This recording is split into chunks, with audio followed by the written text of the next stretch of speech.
Good afternoon to all my dear students. Yesterday we have studied about the basic consequence of shock therapy और वो क्या था कि destruction of the economies in the Russia and other post Soviet republics. Post Soviet republics कौन सी थी? जो Soviet union के disintegration के बाद जो उसके अंदर पहले की जो अर्स्ट वाइल रिपब्लिक्स थी वो आज़ाद हो गई. Now they R post Soviet republics. अब उनके अंदर के इकोनॉमिक सिस्टम को कम्प्लीटली डिस्ट्रॉय कर दिया शॉक थेरेपी ने. शॉक थेरेपी का मतलब बेटा शॉक होता है आघात और थेरेपी होता है उपचार. मतलब पहले तो आपने आघात पहुंचाया और फिर उसका उपचार किया. तो शॉक थेरेपी 1990s के अंदर उसको इम्प्लीमेंट किया गया, जिसमें सोशलिस्ट और communist system of economic production को चेंज करके कैपिटलिस्ट सिस्टम, जिसमें मार्केट फोर्सेस जो थे, प्राइवेटाइजेशन जिसमें जो था अहम भूमिका निभा रहा था. तो उन्होंने कहा था कि मास कंजम्पशन बढ़ जाएगा, लोगों की परचेजिंग कैपेसिटी बढ़ जाएगी, खरीदने की क्षमता बढ़ जाएगी और वो ओवरऑल उपभोक्ता वर्ग में वृद्धि होगी. लेकिन ऐसा जो प्रॉमिस था, एक यूटोपिया था, ये कल्पना लोग कह लो आप, स्वप्न लोग की बात हो गई जो कि एग्जिस्ट नहीं करता है. ऐसा कुछ नहीं हुआ. Generally it brought ruin to the economies and disaster upon the people of the entire region. ये पूरा का पूरा जो क्षेत्र है, ये देखो आप, ये पूरा का पूरा क्षेत्र है रशिया, और जो उसके अब इंडिपेंडेंट जो स्टेट्स हो गए, यहाँ पर पूरा का पूरा इनका जो सिस्टम है वो डिस्ट्रॉय हो गया और लोगों की जिंदगियाँ बर्बाद हो गई. In Russia the large state controlled industrial complex almost collapse. Russia के अंदर पहले जितनी भी इकोनॉमिक पॉलिसीज बनती थी, आर्थिक नीतियाँ बनती थी, चाहे वो इंडस्ट्रीज को लेकर थी, चाहे वो बाकी सेक्टर्स को लेकर थी, और जो उद्योगों को लेकर थी या अन्य क्षेत्रों को लेकर थी, वो स्टेट बनाता था, राज्य बनाता था, और वो सब रेगुलेटेड था, नियंत्रित था, स्टेट कंट्रोल था पहले.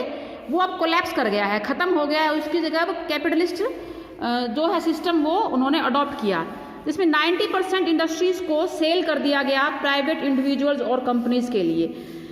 जो कंपनियों ने खरीद लिया और बाकी व्यक्तियों ने 90% जो इंडस्ट्रीज पहले स्टेट के कंट्रोल में थी, अब वो प्राइवेट सेक्टर में चली गई हैं औने पौने दामों में, बहुत सस्ता. अब आगे पढ़ोगे आप, इतना सस्ता क्यों हुआ? Since the restructuring was carried out through market forces. जो इकोनॉमी का जो पुनर्निर्माण हो रहा है, रीस्ट्रक्चरिंग हो रही है अर्थव्यवस्था की, इकोनॉमी की, वो मार्केट फोर्सेज कर रही हैं, बाजार की ताकतें कर रही हैं. इसमें रेगुलेशन होता ही नहीं, नियम कानून होते ही नहीं, जो फिट है वही सर्वाइव करेगा. And not by government directed industrial policies. और सरकार द्वारा नियंत्रित जो औद्योगिक नीतियां हैं, अब कोई इसकी उनकी भूमिका नहीं रही. It led to the virtual disappearance of the entire industries. और सभी उद्योग एक तरीके से लापता हो गए. And it is called the largest garage sale in history. इतिहास में इसको सबसे बड़ी गैराज सेल के रूप में जाना जाता है. As valuable industries were under valued. क्योंकि जो स्टेट कंट्रोल्ड इंडस्ट्रीज थी बेटा, वो प्रॉफिट बना रही थी और अच्छी खासी कीमती इंडस्ट्रीज थी, उनको बहुत सस्ते कीमतों पर प्राइवेट सेक्टर ने खरीद लिया, थ्रो अवे प्राइसेस, बहुत ही, और उनका अंडर वैल्यूइंग हो गया, बहुत ही कम कीमतों पर उनको बेच दिया गया. दो all citizens were given vouchers. Vouchers होते हैं बेटा, उनको अधिकार पत्र मिले थे कि आप भी मार्केट में जो इंडस्ट्रीज की सेल हो रही है पार्टिसिपेट करें, you can also have your shares. लेकिन वो वाउचर्स जो उन्होंने एक तरीके से शेयर्स की तरह एक्ट करते थे, उन्होंने मार्केट के अंदर ब्लैक मार्केट में बेच दिए, बिकॉज दे नीडेड मनी. क्योंकि लोगों को पैसे की ज़रूरत थी. अगर लोग वो वाउचर खरीद लेते बेटा और इन्वेस्ट करते स्टेट कंट्रोल्ड इंडस्ट्री जिनको बेचा जा रहा था उनको खरीदने के लिए, तो इसमें लोगों का शेयर भी होता, पीपल्स पार्टिसिपेशन भी होता कि लोगों का शेयर भी है. लेकिन ऐसा कुछ नहीं हुआ. लोगों ने उनको मार्केट में बेच दिया, because they needed money desperately. उनको बहुत ज़्यादा पैसे की ज़रूरत थी. The value of the rouble, the Russian currency decline dramatically. अचानक ड्रामेटिकली एकदम से जो रशियन मुद्रा थी, रूस की मुद्रा रूबल थी, उसकी कीमत बहुत गिर गई. The rate of inflation was so high that people lost all their savings. और महंगाई बढ़ गई कि लोगों की सारी जमा पूंजी बिल्कुल ख़त्म हो गई. The collective farm system disintegrated.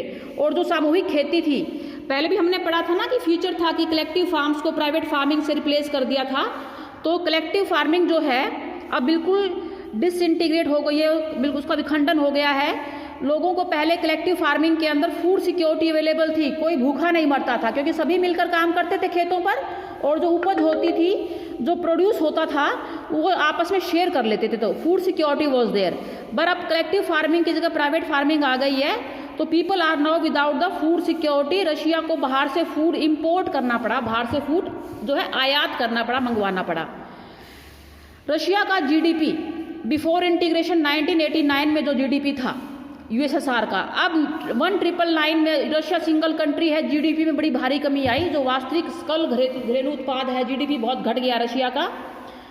GDP जो है बेटा वो नेशनल इनकम का एक इंडिकेटर होता है, आपकी राष्ट्रीय आय का एक संकेतक होता है। The old trading structure broke down with no alternative in its place. और जो पुराना जो व्यापारिक सिस्टम था कि रीजनल ट्रेड होता था, ये कंट्रीज आपस में एक दूसरे से ट्रेड करते थे, they did not depend on the foreign countries, तो सेल्फ रिलायंट थे, ये आत्मनिर्भर थे।